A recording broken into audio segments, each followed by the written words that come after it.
Assalamualaikum warahmatullahi wabarakatuh. Bismillahirrahmanirrahim. Alhamdulillahi rabbil alamin. Wa afdhalus salati wa atammut taslim wa ala alihi wa sahbihi ajmain. Rabbi shrah li sadri wa yassir li amri wahlul 'uqdatam min lisani. Subhanaka la ilma lana illa ma 'allamtana innaka antal alimul hakim. Allahumma akhrijna min zulumatil wahmi wa akrimna binuril fahmi waftah alaina bima'rifatil ilmi wa sahhil akhlaqana waj'alna mimman yaquluna al-qawla fayattabi'una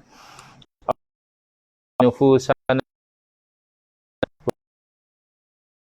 man zakkaha anta waliyuha wa maulaha. Allahumma arinal haqqa haqqan warzuqna ittiba'ah wa arinal batila batilan warzuqna ijtinabah. Allahumma 'allamtana wa 'allimna ma yanfa'una wa zidna ilman wa huda, amma ba'd. Alhamdulillah muslimin muslimat yang mengikuti siri FB Live kita yang telah masuk ke siri yang ke-22 program anjuran NGO Ahlus Sunnati wal Jamaah Research Group atau dikenali sebagai ARG. Saya pun mungkin tersilap pilih frame ni, ada ditulis di sini apa ni, ditulis sama surau An-Naim section 5. Saya pun tadi pilih frame tu, mungkin tak perasan. Tapi yang mengikuti boleh ikuti dengan elok ya. Elok. Saya punya stand pun patah. Jadi terpaksa sandarkan dia dekat kotak ni. Ya. Stand yang selalu guna tu patah. Baik. Okey. Boleh program yang dianjurkan oleh Ahli Sunnah wal Jamaah Research Group ARG ataupun ARG Pusat, yang mana kita menhuraikan isi kandungan kitab Bid'ah Hasanah. Bid'ah Hasanah, sebuah pendekatan baru yang disusun oleh guru saya Al-Fadhil Kiai Muhammad Idrus bihi wa bi'ulumihi fid daraini amin. Iaitu kita sudah sampai pada malam ini 69 masih lagi membincangkan tentang apa yang kita sebutkan sebagai sambutan Maulidir Rasul. Sambut Maulid. Apakah kuliah yang semalam kita telah terangkan, berbeza dengan isu baca doa kunut subuh misalnya, berbeza dengan isu talqin ya. Isu Maulid Nabi ni memang sepakat di kalangan Islam, baik yang menyokong sambutan Maulid Rasul ini sebagai amalan yang baik ataupun yang bahawa menyambut Maulid Rasul sebagaimana yang kita lakukan perkara yang baharu yang salam tidak dilakukan di zaman salafus soleh. Saudara-saudari yang mengikuti kuliah kita sebutkan bahawa awal-awal pertama kali oleh ahli sejarah sambutan Maulid sebagaimana yang kita sambut sekarang ini, yang dia jemput orang, diadakan jamuan makan dan sebagainya, itu berlaku sekitar kurun ke-7 Hijrah. Mana selepas salafus soleh, iaitu yang di negeri Irbil di Iraq, Al-Kawkabri alim, bertakwa dan berani. Jadi ketika beliau membuat sambutan Maulid itu dengan menyembelih binatang jamuan di jemput para alim ulama, hadir dan sebagainya. Ketika itu tidak ada seorang pun alim ulama yang membangkang, baik daripada kalangan ahli fiqh, daripada kalangan ahli sufi. Maknanya daripada satu sudut, sambutan Maulidur telah sepakat para ulama tidak menolaknya. Kemudian kita telah maaf ya, ada yang komen di sini putus-putus. Memang saya dapat message daripada Facebook mengatakan internet connection itu kurang bagus. Ya. Jadi dia time yang kurang bagus tu dia macam loading ya. Dia pausekan sejenak. Jadi harap tidak terlampau banyak kekuatan internet. Ya. Masih putus-putus ya. Tapi tadi memang saya dapat lihat dia sedang loading saja, tidak ada gambar saya pun di situ. Baik, kita teruskan. Masing-masing kita doakan moga-moga Allah Ta'ala lancarkan kuliah kita ini dengan tidak ada gangguan, tidak ada internet yang tersangkut-sangkut atau suara yang terputus-putus misalnya. Baik, teruskan. Sekarang ini dalil. Ulama-ulama ketika pertama kali diadakan sambutan Maulid, tidak ada langsung yang membangkang. Dalil secara umum daripada kefahaman terhadap ayat suci Al-Quran, yang mana pertama Allah Ta'ala berfirman, wa ma arsalnaka illa rahmatan lil alamin, dan tiadalah kami mengutuskan kamu ya Nabi SAW kecuali sebagai menjadi rahmat kepada sekalian alam. Jadi kita dapat faham daripada ayat Al-Quran ini bahawa Nabi SAW itu adalah rahmat, dan disokong lagi oleh sabda baginda SAW sendiri, innama ana rahmatun muhdatun. Hadis sahih riwayat Imam Ad-Darimi dan juga Al-Imam Ibnul Arabi dalam kitab Al-Mu'jam. Jadi jelas daripada ayat Quran dan juga hadis Nabi tadi bahawa Nabi SAW adalah rahmat. Aku adalah rahmat yang dikurniakan oleh Allah Subhanahu Wa Taala. Lalu bila telah sabit bahawa Nabi SAW ini adalah rahmat, sabit dengan nas Al-Quran dan dengan hadis Nabi SAW, maka kaitkan dengan satu perintah dalam surah Yunus ayat 58. Allah berfirman, qul bifadlillahi wa birahmatihi fabidzalika falyafrahu wa khairum mimma yajma'un. Katakanlah dengan kurniaan Allah dan dengan rahmat Allah, dengan yang demikian itu hendaklah mereka itu bergembira. Falyafrahu, lam dalam perkataan falyafrahu itu disebut lamul amri, lam perintah. Maknanya kalau kita terjemah dalam bahasa Melayu, maka hendaklah mereka itu bergembira. Maka dituntut umat Islam itu bergembira dengan dua, iaitu fadlullah satu, dan yang kedua rahmatullah. Jadi bila kita lihat ke dalam kitab tafsir, antaranya tafsir oleh Sayyidina Abdullah ibn Abbas radhiyallahu anhuma, beliau mengatakan yang dimaksudkan dengan fadlullah, kurniaan Allah itu adalah ilmu. Kita disuruh bergembira dengan ilmu yang dikurniakan oleh Allah Subhanahu Wa Taala, wa bi rahmatihi, dan rahmatnya radhiyallahu anhuma, iaitulah rahmat itu merujuk kepada Nabi kita Sayyidina Muhammad sallallahu alaihi wasallam. Jadi kita dituntut supaya bergembira dengan ilmu dan dengan Nabi sallallahu alaihi wasallam. Cuma perintah untuk bergembira ini tidak diperincikan, berbeza dengan perintah diperincikan solat itu bagaimana. Perintah untuk haji diperincikan haji itu bagaimana. Perintah untuk berpuasa diperincikan berpuasa itu masanya, tempohnya, perkara-perkara yang membatalkan dan sebagainya. Tetapi bila diperintahkan untuk bergembira, Allah Ta'ala tidak perincikan bagaimana sepatutnya kita itu bergembira. Jadi bila datang perintah yang mana perintah itu umum dan tidak ada dalil yang mengkhususkan dia ataupun menjadikan ia terikat dengan sesuatu ikatan, maka kekallah perintah itu dalam bentuk umum. Maknanya kita itu diperintahkan bergembira.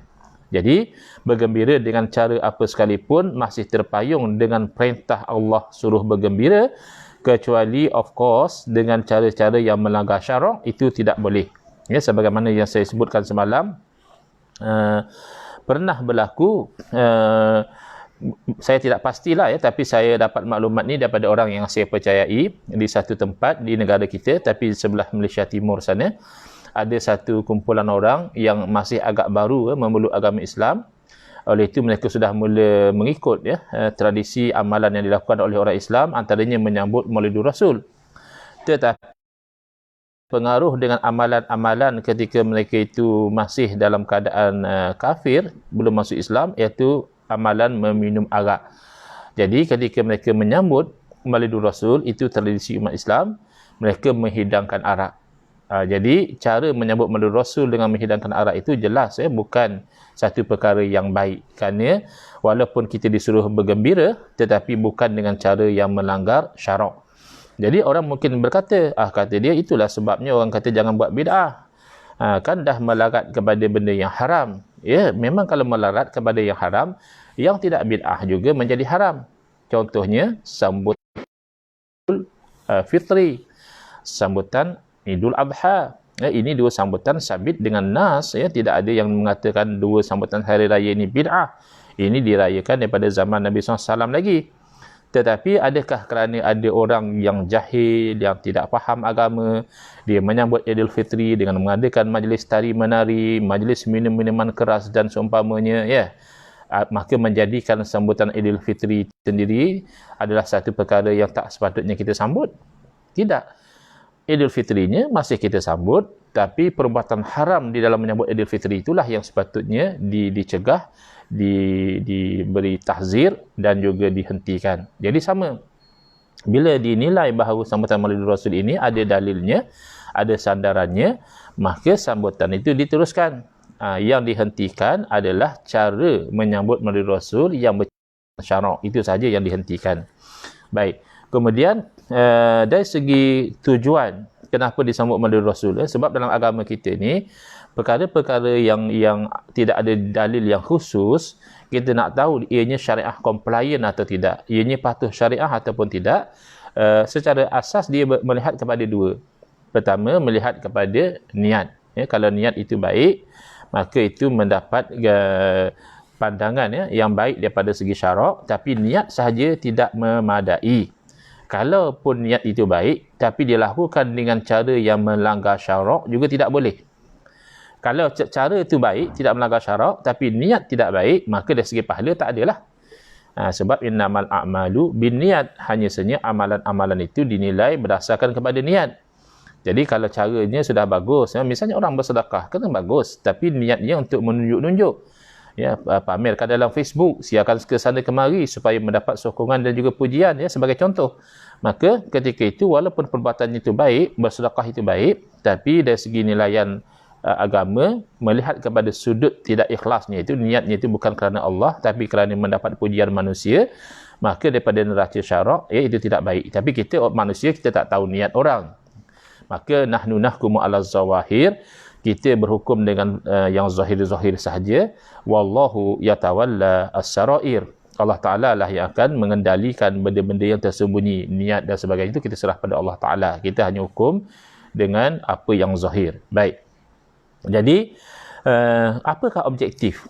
Selain daripada cara sambut Maulidul Rasul itu kena patuh syariah, objektif yang patuh syariah daripada sambutan Maulidul Rasul ini adalah dengan tujuan untuk menetapkan, mengistiqamahkan hati-hati orang Islam pada mengikut ajaran Nabi SAW. Kerana kita manusia yang lemah, kita selalu lalai, kita selalu lupa bila datang sambutan-sambutan Maulidul Rasul, Isra' Mi'raj dan seumpama dengannya, diceritakan kembali kisah kalau Maulidul Rasul, sirah Nabi SAW, akhlak Nabi, perjuangan Nabi, sikap ketabahan, kesabaran dan sebagai akhlak-akhlak yang mulia daripada Nabi SAW, maka hati kita beriman ni jadi tenang.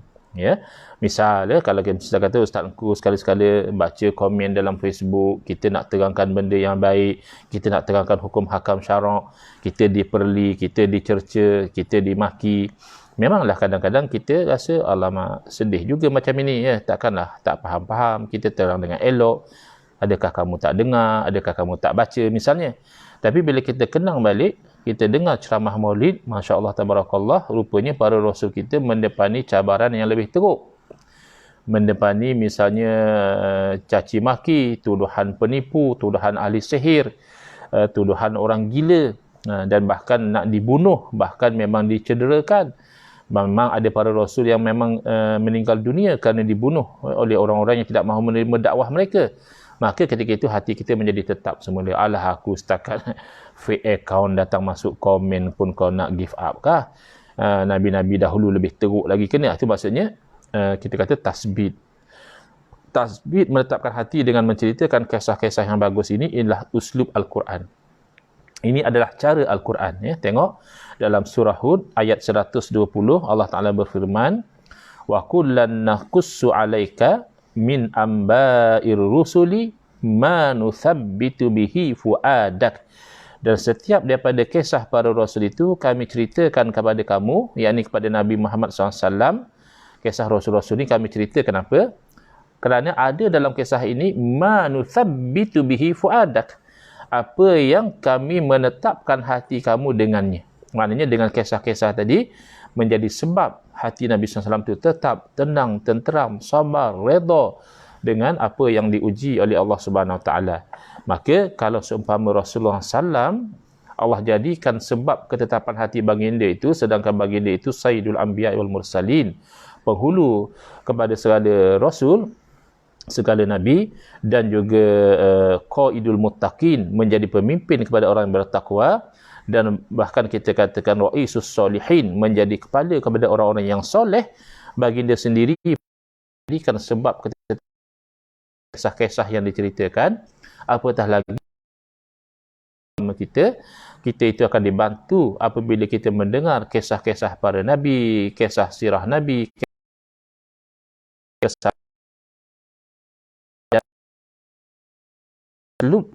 sambutan Maulid, datang menceritakan kisah-kisah Quran sendiri. Ayat 120, saya ulang, wa kullu amba'ir rusuli ma nuthabbitu bihi gangguan tadi, gangguan. Okey.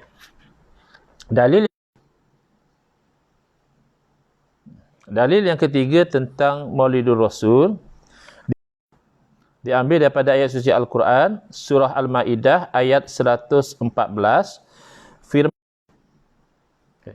Dalil yang ketiga, firman Allah Ta'ala dalam surah Al-Maidah ayat 114. Qala Isa bin Maryam Allahumma Rabbana anzil alaina ma'idatan minas sama'.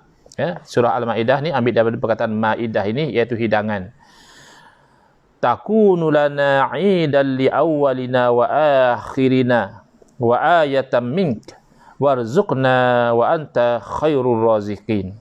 Iaitu Nabi Isa alaihissalam, putera kepada Maryam alaihissalam, berdoa, ya Tuhan kami, turunlah kiranya kepada kami maidah, suatu hidangan, minas sama', dari langit. Ya, ini keistimewaan yang dikurniakan kepada Nabi Isa alaihissalam.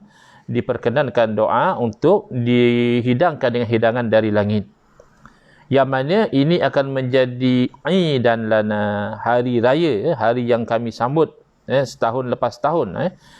Di awalina, bagi orang-orang yang awal daripada kami, yang bersama dengan kami, wa akhirina, iaitu orang-orang yang datang sesudah kami, wa ayatan mink, dan menjadi satu tanda kekuasaanmu, warzuqna wa anta khairur raziqin, dan berilah rezeki kepada kami, sesungguhnya dan kamu itu adalah yang sebaik-baik memberi rezeki.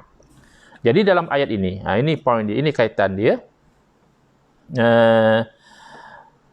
iaitu ditegaskan bahawa turunnya hidangan dianggap sebagai hari raya, hari yang disambut bagi orang-orang yang bersama dengan Nabi Isa alaihissalam. Ya, hanya semata-mata mengingati kejadian turunnya hidangan dari langit pun diceritakan dalam Al-Quran, menjadi sebab peristiwa itu disambut senantiasa Eid, setahun demi setahun peristiwa itu disambut. Maka kalaulah demikian, mereka itu mengekspresikan, menzahirkan kegembiraannya, maka tentulah lahirnya Rasulullah SAW sebagai ar-rahmatul uzma, rahmat yang sangat agung, maka lebih layak kita itu meraihkan dengan penuh sukacita berbanding dengan semata-mata meraihkan peristiwa hidangan. Ini namanya qiyas, ya. Jadi dalam menetapkan hukum, qiyas adalah salah satu sumber hukum. Maknanya kalau boleh manusia itu bergembira dengan kejadian seumpama dapat hidangan dari langit, maka tentulah lebih aula lagi mereka itu bergembira dengan diutuskan ar-rahmatul uzma, rahmat yang agung, iaitu sayyiduna wa habibuna Muhammad sallallahu alaihi wasallam. Dalil yang keempat, iaitulah firman Allah Ta'ala dalam surah Ibrahim ayat 5, وَذَكِّرْهُمْ بِأَيَّامِ اللَّهِ إِنَّ فِي ذَلِكَ لَآيَاتٍ لِكُلِّ صَبَّارٍ شَكُورٍ. Dan hendaklah ingatkan kepada mereka dengan ayat, dengan hari-hari Allah. Kalau kita terjemahkan ayam ni sebagai hari-hari Allah. Tapi nanti kita akan lihat, ya, yang dimaksudkan di sini adalah diperingatkan dengan nikmat-nikmat Allah. Tapi memanglah tak ada percanggahan pun, kerana hari-hari Allah ini, hari-hari yang berlaku kepada kita ini sebenarnya penuh dengan pelbagai nikmat yang Allah kurniakan kepada kita, cuma kita ni lalai dan lupa. Banyak juga orang-orang Malaysia ni komplain macam-macam masa PKP ini, komplain itu, komplain. Padahal kalau kita mahu renung sejenak apa yang berlaku di negara-negara lain yang dilanda wabak yang sama, bukan sahaja mereka tidak mendapat bantuan, seumpama yang orang-orang Malaysia ini diberi bantuan oleh kerajaan kita, bahkan mayat orang-orang yang meninggal dunia kerana wabak COVID, saya lihat dalam video tu di sebuah negara di Amerika Latin, bahkan hanya terbiar saja di tepi jalan. Ada satu keluarga tu, mereka terpaksa tidur di luar rumah selama lebih kurang 3 hari, tak silap saya, kerana tidak ada orang yang nak uruskan jenazah suami dia yang meninggal kerana wabak COVID ni. Kan di tempat kita, kalau yang dah kena penyakit COVID tu memang ada tim yang khusus yang datang ambil ambulans, datang ambil dengan pakaian khas, bawa ke hospital, ada tempat khas. Dan kalau ditakdirkan meninggal dunia, pasukan khas yang menguruskan dengan tata cara yang khusus, dikebumikan dan sebagainya. Tapi di negara tersebut, nak ke bumi tu pun tak ada tim. Kerana dah lampau ramai yang kena wabak penyakit, dan juga mungkin sistem mereka itu tidak bersedia untuk menghadapi suasana yang demikian. Jadi kita ni selalu tidak menghargai keadaan kita yang baik, nikmat yang Allah kurniakan kepada kita, sehingga sudah hilang nikmat itu, baru kita sedar, oh rupanya besar nikmat yang Allah kurniakan kepada rakyat Malaysia ni. Cuma kita yang tidak pandai bersyukur, kita selalu rajin komplain saja semata-mata. Jadi kita ni perlu diperingatkan dengan hari-hari yang dipenuhi dengan pelbagai nikmat ini. وَذَكِّرْهُمْ بِأَيَّامِ, terjemahan secara zahirnya, hendaklah diingatkan kepada mereka itu dengan hari-hari Allah. Inna fi dzalika laayatin likulli sabarin syakur. Sesungguhnya pada yang demikian itu menjadi tanda-tanda kekuasaan Allah bagi setiap orang yang penyabar dan banyak bersyukur. Dalam ayat di atas, ini kaitan dengan sambutan Maulid, ada perintah mengingatkan manusia tentang hari-hari Allah. Dalam setengah kitab tafsir, memang ayyamillah itu ditafsirkan sebagai ni'amillah, nikmat-nikmat Allah. Di sini Kiai Idrus Ramli Hafizahullah menyebut, maksudnya hari-hari di mana Allah melimpahkan kenikmatan kepada mereka, sebagaimana tafsiran para ulama salaf. Maka hari-hari besar Islam itu jelas hari yang Allah Ta'ala melimpahkan nikmat kepada manusia, seperti hari Maulid, iaitu hari kelahiran Nabi SAW, Isra' dan Mi'raj, hari Nabi SAW dikurniakan keistimewaan dan penghormatan, hari Tahun Baru Islam, iaitu yang mana dikira mulai daripada hijrah, walaupun bukanlah hijrah itu berlaku di bulan Muharram, tetapi diambil kira tahun pertama hijrah itu dari tahun pertama dalam Islam itu diambil kira daripada tahun yang berlakunya peristiwa hijrah. Kan hijrah itu satu fasa yang menjadi satu fasa yang signifikan ya dalam sejarah perkembangan Islam. Demikian juga nuzul Al-Quran dan lain-lain, itu semuanya merupakan realisasi daripada ayat tersebut, iaitu peringatan tentang nikmat yang dilimpahkan oleh Allah pada hari-hari tersebut. Kan kadang-kadang kita ni take for granted kerana kita dah dilahirkan Islam, ya, ibu bapa kita Islam, masyarakat kita Islam, maka kita sebetulnya tidak menghargai agama kita. Kita mencuaikan perintah-perintah, panduan-panduan agama kita. Berbeza dengan saudara-saudara kita yang mendapat Islam melalui penyelidikan, melalui kajian, melalui pencarian. Akhirnya Allah bukakan hidayah kepada mereka. Mereka itu sangat menghargai kerana mereka terasa akan nikmat itu. Maka sangat penting kita diperingatkan balik bahawa kita mendapat nikmat ar-rahmatul uzma, rahmat yang agung, iaitu Sayyidina wa Habibina Muhammad SAW, yang perlulah kita ikut kepada jejak langkah baginda, memperkasakan sunnah dan juga kefahaman yang diajarkan oleh baginda sallallahu alaihi wasallam.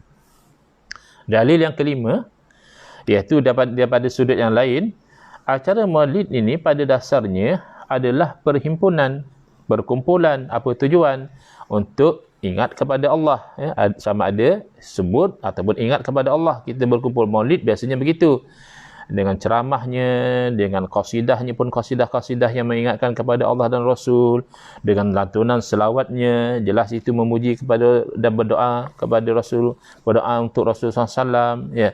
Jadi ini adalah satu bentuk mensyukuri nikmat yang agung, iaitu Rasulullah SAW yang dianugerahkan oleh Allah kepada kita. Bayangkan kalau kita tengok kadang-kadang orang-orang yang tidak dapat hidayah, macam mana dia itu melakukan benda-benda yang tak masuk akal lah, ya. Benda-benda khurafat, ya, benda-benda yang bercanggah dengan naluri kemanusiaan. Maka kita ini Allah kurniakan kepada kita Rasulullah SAW menjadi sebab hidayah. Kita hidup dalam Islam, dalam peraturan yang baik, yang cantik, akhlaknya sampai nak masuk tandas ada tata caranya, nak bersama dengan isteri ada tata caranya, nak bermuamalah jiran tetangga ada tata caranya. Maka sangat wajar kita itu diperingatkan. Moga-moga kita itu bersyukur.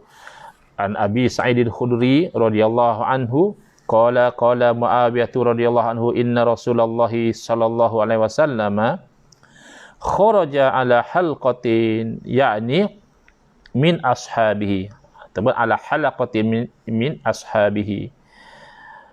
Faqala ma ajlasakum? Qalu jalasna nad'ullaha wa nahmaduhu ala ma hadana lidinihi wa manna alaina bika. Qala Allah ma ajlasakum ila dhalik? Qalu Allah ma ajlasana illa dhalik. Qala ama inni lam astahlifkum tuhmatan lakum wa innama atani Jibrilu alaihi salam fa akhbarani anna Allah azza wa jal yubahi bikumul malaikah. Cuba tengok ya, kawan-kawan kita yang terpengaruh dengan fahaman yang suka sangat untuk membid'ah, sesatkan umat Islam semata-mata kerana umat Islam ni melakukan sesuatu amalan, sesuatu perbuatan yang tidak ada dalil khusus ya, daripada Nabi SAW, terus dianggap kita ni ahlul bid'ah yang sesat. Dia memperli kita, mencerca dan juga memandang sinis kepada kita. Sedangkan sikap dia itu bercanggah dengan sikap Nabi SAW. Cuba lihat ya. Sayyidina Abu Sa'id al-Khudri radhiyallahu anhu menceritakan kepada Sayyidina Muawiyah radhiyallahu anhu, Sayyidina Muawiyah berkata, sesungguhnya Rasulullah pada satu hari keluar pada satu perkumpulan. Halqah ni maknanya bulatan ya. Ada orang duduk dalam bulatan. Iaitu sebahagian daripada sahabat-sahabat baginda duduk dalam satu bulatan. Lalu Nabi SAW bertanya, ma ajlasakum? Apa yang mendorong kamu berkumpul macam ini? Jadi ini satu syahid ya. Bermakna perkumpulan mereka itu bukan daripada arahan Nabi SAW, bukan daripada panduan Nabi SAW. Kerana kalau Nabi SAW yang arahkan supaya mereka duduk dalam bulatan tersebut, tak perlu lagi Nabi tanya. Nabi sendiri yang arahkan. Tapi ini Nabi SAW tanya, apa yang mendorong kamu duduk macam ini ni? Lalu mereka menjawab, ya, kami duduk ini tujuannya pertama untuk berdoa kepada Allah, kedua untuk memuji Allah kerana telah melimpahkan hidayah kepada kami kepada agamanya. Kan mereka dulu orang-orang musyrikin. Tapi bila Allah Ta'ala beri hidayah kepada mereka, masuk Islam, mereka duduk berkumpul memuji Allah. Alhamdulillah. Kemudian kerana menganugerahkan engkau kepada kami. Kami berkumpul ni untuk bersyukur, memuji Allah. Kerana engkau Allah telah menganugerahkan engkau, yakni Nabi SAW kepada kami. Lalu Nabi SAW bersabda, demi Allah, hanya itu yang mendorong kalian duduk bersama. Jadi bila Nabi SAW tanya macam itu dengan demi Allah, mereka juga menjawab demi Allah, hanya itulah yang mendorong kami duduk bersama. Kami duduk ni tak ada tujuan nak berdoa, nak memuji Allah, nak mensyukuri nikmat Allah, itu saja. Jadi Nabi SAW bersabda, sesungguhnya aku bersumpah dengan kalian tadi, yang Nabi kata Allah tu, Nabi kata demi Allah tadi tu, bukan kerana aku curiga pada kalian. Kan kita kadang-kadang kalau kita tak berapa percaya dengan kawan kita, kita tanya dia, wallahi, wallahi yang kamu cakap tu demi Allah. Itu sebab kita curiga. Jadi Nabi SAW beritahu pada sahabat, aku menyebut nama Allah tadi, bersumpah dengan nama Allah tadi, bukan sebab aku menuduh kalian ada tuhmah curiga dengan kalian, bukan.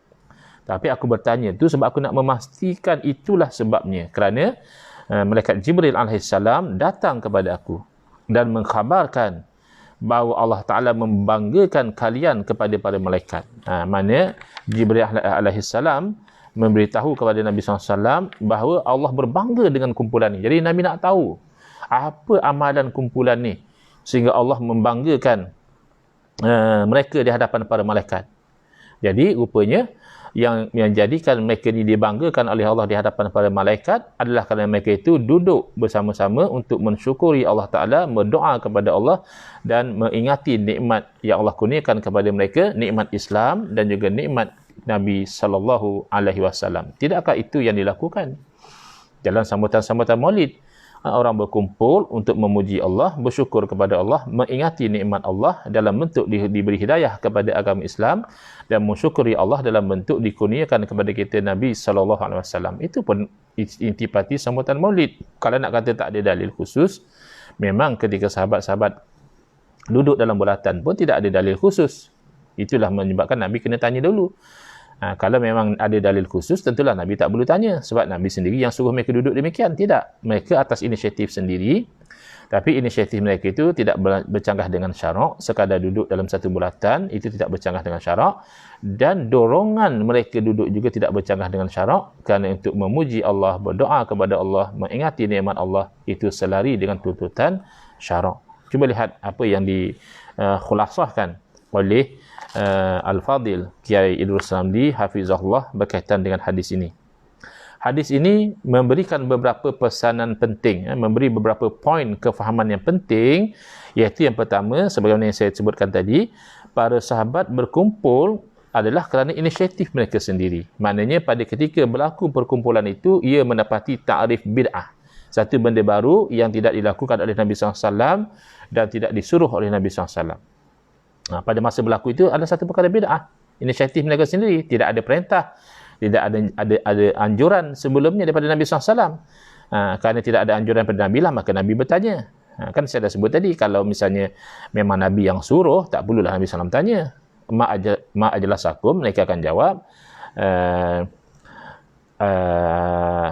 ajlasna amrukum, yang menyebabkan kami duduk di sini adalah kerana perintah kamu. Tapi tidak. Mereka atas inisiatif sendiri, tapi oleh kerana perbuatan mereka itu tidak bercanggah dengan syarak dan dorongan mereka itu, mereka daripada hadis Nabi SAW itu satu perbuatan yang sangat diredai oleh Allah Subhanahu Wa Taala, sehingga mana Allah berbangga dengan kumpulan ini di hadapan malaikat. Kedua, ketika ditanya oleh Nabi SAW tentang tujuan mereka berkumpul, ternyata tujuannya untuk berdoa kepada Allah, memuji Allah kerana nikmat agama Islam yang Allah limpahkan kepada mereka. Tidakkah itu? Yang ketiga, mereka juga berkumpul kerana memuji Allah. Kenapa memuji Allah? Kerana telah menganugerahkan Rasulullah SAW kepada mereka. Jadi perayaan Maulid, tidakkah ini tujuannya mensyukuri nikmat Allah yang sangat agung, iaitu datangnya Rasulullah SAW kepada kita. Bahkan kalau kita itu faham qasidah-qasidah yang dialun-alunkan ketika Maulid, makna daripada qasidah itu tidak lari daripada memuji Allah Ta'ala, menzahirkan kesyukuran kepada Allah, memuji kepada baginda SAW dan memuji pada Nabi SAW. Ini memang uslub Al-Quran. Banyak pujian-pujian Allah terhadap Nabi di dalam Al-Quran. Maka kalau kita itu memuji Nabi, kita hanya mengikut panduan dalam Al-Quran. Yang keempat, berarti acara maulid yang masuk dalam hadis di atas, iaitu perkumpulan yang dibanggakan oleh Allah Subhanahu Wa Ta'ala kepada para malaikat. Kerana apa? Kerana isinya adalah merayakan dan mensyukuri hadirnya Rasul sebagai nikmat dan rahmat Allah Subhanahu Wa Ta'ala yang paling agung. Jadi makna maulid itu ada. Masalah kawan-kawan kita ni, dia nak dalil. Mana dalil maulid? Dia nak kalau boleh dalil tu, wahai orang-orang yang beriman, bila datang 12 Rabiul Awal, hendaklah kamu melakukan ceramah dan qasidah. Macam tu nak dikatakan dalil. Tak perlu pada ulama istimbat lah. Kalau dalil itu sudah detail macam akta parlimen misalnya, itu tak perlulah ulama nak susah-susah ijtihad. Jadi dalil itu biasanya umum sahaja, tapi atas malakah fiqhiyah, kemahiran fiqh para ulama, mereka mengistimbatkan bahawa sambutan maulid ini walaupun bid'ah, perkara baru, tapi merupakan bid'ah yang hasanah. Terakhir, sebelum kita tutup perbincangan kita pada malam ini, terakhir atau kedua terakhir, saya target supaya kita berhenti mungkin dalam sekitar 10.15. Kita mula tadi pun tidak awal sangat, 9.30 kurang lebih baru kita mula tadi, iaitu hadis Abi Qatadah Al-Ansari radhiyallahu anhu, anna Rasulullah sallallahu alaihi wasallam su'ila an shaumi yaumil itsnaini qala dzaka yaumun wulidtu fihi wa yaumun bu'istu au unzila alayya fihi. Daripada Sayyidina Abi Qatadah Al-Ansari radhiyallahu anhu, dia menceritakan bahawa Nabi SAW pernah ditanya tentang puasa hari Isnin. Kenapa Nabi SAW sentiasa puasa pada hari Isnin? Lalu Nabi SAW menerangkan, dzaka yaumun wulidtu fihi. Hari Isnin itulah hari saya dilahirkan. Jadi konsep lahir itu adalah sunnah Nabi SAW. Ada kawan kita suka tanya, ini sunnah ke bid'ah? Ini sunnah ke bid'ah? Konsepnya itu sunnah. Tapi cara menyambutnya itu bid'ah. Ya, cara menyambut yang baru, kerana Nabi SAW menyambut hari Maulid baginda dengan cara berpuasa. Kita menyambutnya dengan cara melakukan ceramah, melakukan majlis qasidah, melakukan majlis salawat, melakukan bahkan ada yang melakukan perarakan. Jadi ini semua adalah bid'ah. Tapi bid'ahnya itu dari segi konsep sambutan itu adalah sunnah. Cuma cara sambutan itu hendaklah dipastikan tidak melanggar syarak. Dan kita juga tidak menafikan akan kesunahan berpuasa pada hari Isnin. Maksudnya apa? Bukan kita lakukan sambutan ini instead of. Maknanya daripada kita puasa hari Isnin, tak payahlah kita buat ceramah je lah. Bukan begitu. Maknanya puasa hari Isnin itu tetap diakui sebagai satu amalan yang bagus, amalan sunat yang sepatutnya kita istiqamahkan. Tetapi tidak menafikan kebaikan kalau kita itu ada juga melakukan dengan sambutan itu ceramahnya, jamuan makannya, qasidahnya, selawat dan sebagainya. Dan itulah hari saya dibangkitkan, ya, kata Nabi SAW sebagai Rasul, ataupun syakku minar rawi, perawi pun tak berapa pasti, sama ada Nabi SAW menjawab hari saya dibangkitkan, ataupun Nabi SAW menjawab hari yang diturunkan kepada saya Al-Quran, iaitu asyak minar rawi. Tapi maknanya samalah, ya. Hari Nabi SAW diangkat sebagai Rasul itu, Allah Ta'ala turunkan Al-Quran, ya. Kita semua tahu, Iqra', ayat Al-Quran, Iqra' ketika Nabi SAW dibangkitkan sebagai Rasul oleh Allah Subhanahu Wa Ta'ala. Jadi dalam hadis di atas, Rasulullah SAW selalu berpuasa pada hari Isnin kerana merayakan dan mensyukuri nikmat Allah Ta'ala pada hari tersebut sebagai hari kelahiran dan hari diangkat sebagai Nabi SAW. Kalau kita dalam konteks duniawi ni, kita Tabalan misalnya, itu hari raja, diangkat sebagai raja. Jadi tak ada pula kita lihat kawan-kawan kita tadi bising sangat, oh ini bid'ah, tak ada dalil yang sambut hari Pertabalan dan sebagainya. Jadi konsepnya kan sama. Kalaulah hari raja diangkat sebagai raja pun kita sambut, tak ada halangan syarak di situ, maka min bab aula kita itu dibenarkan kelahiran Nabi SAW dan hari baginda diangkat sebagai Rasul. Baik. Dalil yang ketujuh, ya, satu lagi. Kerana next akan jadi tajuk, sudah habis dengan dalil, akan tajuk syair. Macam mana syair memuji Rasulullah SAW dalam maulid. Kadang-kadang ada orang yang kepanasan, dia kata mana boleh ni, ini telah melampau dalam mengagung-agungkan Nabi SAW ni, ini dah hulu. Tengok, hulu tak hulu, panduannya syarak, panduannya dalil. Nanti kita akan bincangkan pada malam besok insya-Allah tentang syair memuji Nabi SAW.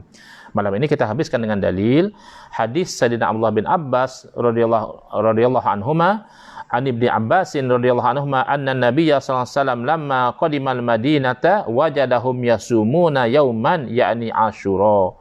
Faqalu hadha yawmun azim wa huwa yawmun najjallahu fihi Musa wa aghraqa ala fir'auna fasama Musa syukran lillahi faqala ana aula bi Musa minhum fasamahu wa amara bisyamihi. Jadi ada sebahagian orang-orang Islam yang agak singkat cara pemikiran mereka. Mereka suka melarang-larang kita daripada melakukan adat yang baik, kebiasaan yang baik. Umpamanya kebiasaan kita pada hari raya, sebahagian daripada kita itu membiasakan diri menziarahi ke kuburan orang-orang yang dikasihi, ziarah kubur ibu bapa, ziarah kubur anak pinak dan sebagainya. Kata mereka tak boleh, ini bid'ah, ini sama macam amalan Kristian dan sebagainya. Ramai ke Kristian yang pergi ziarah kubur pada hari Christmas? Soalnya, kalaupun orang Kristian pun kebetulannya suka ziarah kubur pada hari Christmas misalnya, bukan isu orang Kristian buat satu benda itu maknanya automatik kita tidak boleh buat. Isunya kalau benda itu dianggap tashabbuh bil kufar, menyamai orang kafir, itu dilarang. Tapi kalau semata-mata kebetulan sama, ini yang berlaku ni. Ketika Nabi SAW datang ke Madinah, baginda memerhatikan orang-orang Yahudi sentiasa berpuasa pada satu hari, iaitu hari Ashura. Ashura ni daripada perkataan Asyarah, iaitu hari 10 Muharram. Jadi Nabi SAW bertanya, ada apa ni mereka berpuasa ni? Lalu mereka mengatakan, ini hari yang agung, ini hari yang hebat, hari di mana Allah selamatkan Nabi Musa AS, dan pada hari inilah Allah Ta'ala tenggelamkan Fir'aun. Pada 10 Muharram, kata mereka, Nabi Musa AS diselamatkan daripada Fir'aun dan Allah tenggelamkan Fir'aun. Jadi Nabi Musa AS berpuasa kerana bersyukur kepada Allah Ta'ala. Lalu Nabi SAW bersabda, ana aula bi Musa minhum, aku lebih berhak mensyukuri akan selamatnya Musa berbanding dengan mereka, kerana aku membawa ajaran yang membenarkan ajaran Nabi Musa AS, sedangkan mereka telah meninggalkan, membelakangkan ajaran Nabi Musa AS. Jadi aku lebih layak untuk bersyukur dengan selamatnya Nabi Musa AS berbanding dengan mereka. Lalu Nabi SAW berpuasa pada hari Ashura dan bagi dia memerintahkan para sahabat berpuasa. Jadi poinnya adalah, bermakna sesuatu amalan itu walaupun asalnya amalan orang Yahudi di sini, tetapi oleh kerana asasnya itu tidak bercanggah dengan syarak, itu bersyukur dengan selamatnya seorang Nabi itu tidak bercanggah dengan syarak, dan cara bersyukur itu dan cara berpuasa juga tidak bercanggah dengan syarak, maka Nabi SAW iktiraf. Itu tak apalah Ustaz, Nabi dah iktiraf. Iyalah, maknanya Nabi iktiraf benda yang tak berlanggar dengan syarak. Itu poin dia. Kadang-kadang kawan kita sempit. Itu tak apalah hari Ashura, walaupun asalnya amalan Yahudi, tapi Nabi SAW dah iktiraf. Ya, bermakna Nabi SAW pun tidak keberatan mengiktiraf amalan baik, walaupun amalan itu asalnya amalan orang Yahudi. Apatah lagi kalau amalan baik itu amalan orang Islam. Mana kalau nak ikut sunnah Nabi, jangan dilarang. Nabi tidak larang, bahkan Nabi sendiri mengamal baik ini daripada neraca syarak. Dan Nabi dah wafat Ustaz, mana kita tahu kan? Saya dah ulang banyak kali. Nabi SAW wafat bukan bermakna terhentinya hukum. Nabi SAW wafat bermakna terhentinya wahyu. Tapi hukum masih lagi perlu dikenal pasti oleh para ulama berdasarkan sumber hukum. Baik. Hadis di atas menjelaskan bahawa selamatnya Nabi Musa AS merupakan kenikmatan yang dianjurkan untuk dirayakan dan disyukuri. Mana Nabi SAW tak larang, apa ni, tak payahlah nak rayakan, Nabi Musa dah selamat, dah selesai dah, apa nak puasa-puasa tiap-tiap tahun ni. Tak. Nabi SAW melihat perayaan itu satu bentuk menzahirkan kesyukuran, meraihkan dengan cara berpuasa tadi satu perkara yang baik. Kerana apa? Kerana darajah SAW yang melebihi para Nabi dan seluruh makhluk lainnya. Oleh kerana itu, menurut Al-Hafiz Ibn Hajar Al-Asqalani rahimahullah ta'ala, hadis di atas mengandungi pesanan yang penting berkaitan dengan perayaan Maulid Nabi SAW, iaitu anjuran bersyukur kepada Allah Ta'ala pada hari di mana kenikmatan itu dilempahkan dan diulang-ulang setiap hari itu datang. Maknanya yang berlaku itu sekali saja, 10 Muharram zaman Nabi Musa dahulu, Nabi Musa selamat dan Nabi Musa berpuasa. Tapi kenapa orang Yahudi ini tiap-tiap tahun bila datang hari Ashura, hari 10 Muharram mereka berpuasa? Jadi bersyukur dengan keselamatan itu tidak mesti hanya pada waktu berlaku, boleh juga diulang-ulang pada tarikh yang sama ianya pernah berlaku dahulu. Dan ini mendapat pengiktirafan daripada Nabi SAW, bahkan Nabi sendiri berpuasa pada hari Ashura kemudiannya. Maka bersyukur tersebut boleh jadi dengan berpuasa, boleh jadi dengan membaca Al-Quran, boleh jadi dengan bersedekah, bahkan aneka kebaikan yang lain, yang inilah yang sebenarnya kalau mereka boleh buka fikiran, itulah pun yang dilakukan dalam acara-acara Maulid Nabi sallallahu alaihi wasallam. Hadza wabillahi taufiq wal hidayah. Wassalamualaikum warahmatullahi wabarakatuh. Sekejap ya. Terbaca pula ya. Soalan daripada saudara Fathai Ilmi. Ya. Kenapa ada golongan membid'ahkan melawat kubur? Ialah kerana mereka tak faham. Mereka kata apabila meninggal dunia, akaun pahala si mati sudah tutup. Ini bercanggah dengan hadis. Ya, dalam hadis, ya idza mata ibnu Adam in qata'a amalahu illa min thalath. Masih lagi akaun tak tutup. Ya, kalau dia dianggap akaun tu daripada amalan dia, iaitu ilmu yang dimanfaatkan, sedekah yang jariah dan juga anak yang soleh yang mendoakan dia, itu akaun tidak tutup. Pahala masih jalan walaupun dia telah meninggal dunia. Itu amaluhu. Amal dia. Yang terputus tu amal dia. Adapun amalu ghairihi, amal orang lain tidak terputus. Makanya jumhur ulama mengatakan kalau orang lain itu beramal soleh, amal soleh mereka tak putus kerana mereka masih hidup, dan mereka berhak untuk berdoa kepada Allah, moga-moga pahala itu Allah jadikan pada timbangan orang yang mati. Jadi jumhur ulama mengatakan baca Quran sampai. Memang ada riwayat daripada Imam Syafi'i rahimahullah ta'ala mengatakan tidak sampai. Tapi khilaf antara Imam Syafi'i dan ulama yang lain adalah pada sampai atau tak sampai. Bukan pada boleh atau tak boleh. Golongan yang keliru ni dia kata tak boleh. Imam Syafi'i haramkan. Imam Syafi'i pun larang, kata dia. Imam Syafi'i larang baca Quran bagi pihak semati. Mana ada larangan? Bukan isu yang diperbincangkan. Isunya kalau kamu baca Quran bagi pihak si mati, pahala tu jadi tak sampai tak bagi si mati ataupun tidak. Jumhur ulama kata sampai. Riwayat daripada Imam Syafi'i kata tak sampai, bukan tak boleh. Maknanya kalau tak sampai, kamu baca Quran bagi pihak si mati, pahala dapat kat kamu, tak dapat pada si mati. That is the most. Tapi kalau orang yang ada akal, kalau dah ulama khilaf macam tu, lebih baiklah dia buat. Kerana boleh jadi yang mengatakan sampai itu betul. Jadi sampailah kepada orang-orang yang disayangi. Kalau tak sampai pun, pahala masih dapat. Tapi untuk dia seorang. Jadi tak masalah. Jadi mereka kata doa baca Fatihah tidak sampai ke hadis mati. Kalau doa confirm sampailah. Kalau doa pun tak sampai, itu sangat tak cerdik lah. Kerana kita disuruh mendoakan orang yang telah mati. Dalam Al-Quran menceritakan doa mendoakan orang yang telah mati. Bahkan dalam solat jenazah pun kita dituntut mendoakan orang yang telah mati. Doa itu confirm sampai. Ya. Yang jadi isu antara ulama' itu adalah kalau bacaan Al-Quran. Ya, semua membacaan Al-Fatihah misalnya. Saya ada baca tentang Nabi SAW mendoakan kesejahteraan kepada si mati, termasuk mati syahid, dan para sahabat mendoakan kesejahteraan SAW walaupun bagi SAW wafat. Ya memang. Doa memang tidak ada isu. Kalau ada orang mempertikaikan doa, itu memang sangat jahil lah. Memang tak tahu agama lah. Kalau kira kan, walaupun berlagak sebagai orang yang kononnya mempertahankan sunnah, ikut Quran hadis sahih, mana tak faham agama betul lah kalau doa pun dipertikaikan. Doa tidak ada khilaf. Tidak ada isu. Memang kita dituntut mendoakan kepada orang-orang yang mati. Bahkan Nabi SAW juga pernah mendoakan orang yang mati. Bahkan para sahabat juga mendoakan orang yang mati. Kalau ada orang pertikaikan doa, itu memang orang yang sangat jahil. Ya. Tapi kalau dia mengisu-isukan tentang baca Al-Quran, pahala tak sampai, maka isunya hanya pahala sampai tak sampai. Bukan sebagaimana yang disangkakan oleh sebahagian, kononnya Imam Syafi'i melarang, tidak. Baik, hadza wabillahi taufiq wal hidayah. Wassalamualaikum warahmatullahi wabarakatuh.